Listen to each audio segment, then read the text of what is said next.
So, ito yung basic operation ng aming machine.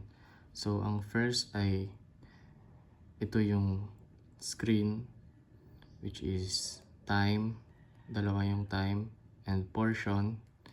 And dito yung makikita yung isa pang time and second. Ang first ay menu or select button. Ito yung nag-enter or confirm. Up button, nag-i-increase ng value. Down button, nagde-decrease ng value. So, ang second ay setting the time. First ay pe-press yung menu. Then, magsa-select ng time. Ito, kunyari ito na yan.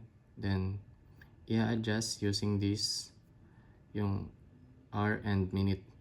Then, select ulit ito para mag-confirm.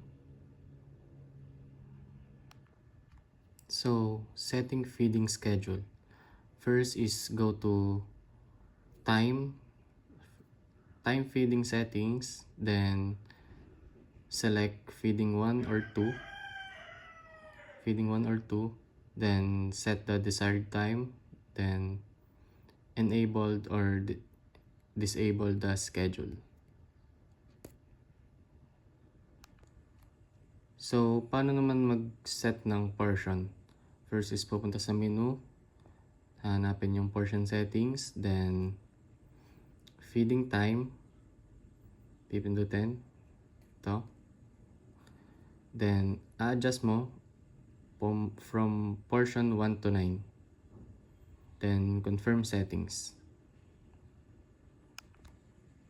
So, meron din tayong manual feeding.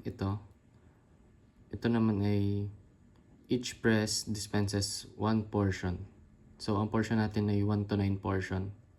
Ito ay 1 portion lang ang nilalabas. So, paano mag-cancel ng feeding? Cancel 1 or cancel 2.